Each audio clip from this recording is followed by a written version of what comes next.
Plyometric training utilises the nervous system and the release of elastic energy in the body to produce more force than can be provided by normal muscular contraction. There are two key principles of plyometrics. Principle number one. The muscles in the human body are supported by elastic tissue. Every part of your body has a certain amount of elasticity, but fascia is particularly elastic, meaning when it's stretched, it returns energy in the opposite direction to that stretch. This is known as the series elastic component, or SEC for short.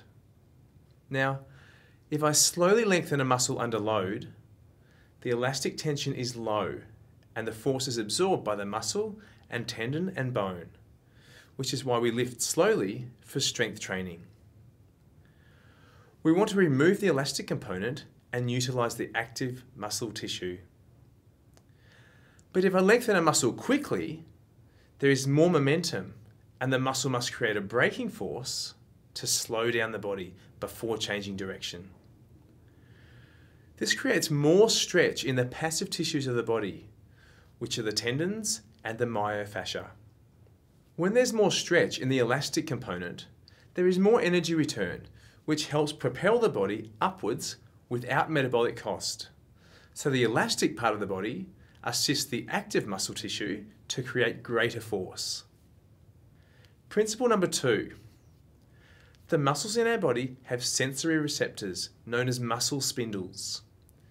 These sensors are triggered when the rate of lengthening of a muscle is very fast.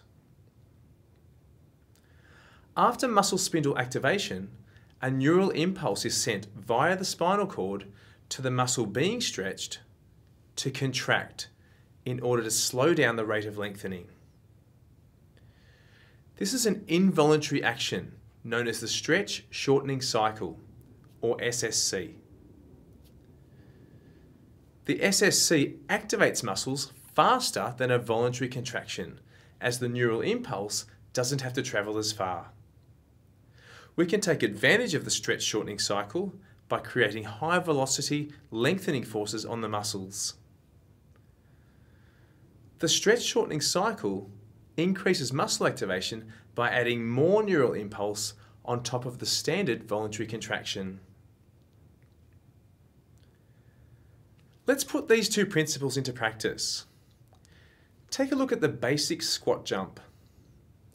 During the landing, a sudden lengthening force is placed on the muscles of the legs.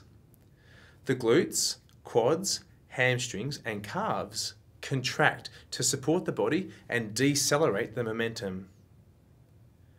In addition to this, there will be substantial elastic component stretch in the tendons and fascia of these muscles, and the stretch shortening cycle will be utilised to create a rapid rate of force production in the lengthening muscles.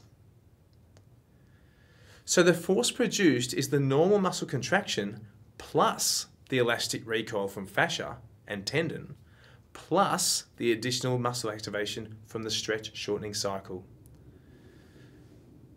So plyometric training really does give you a performance edge.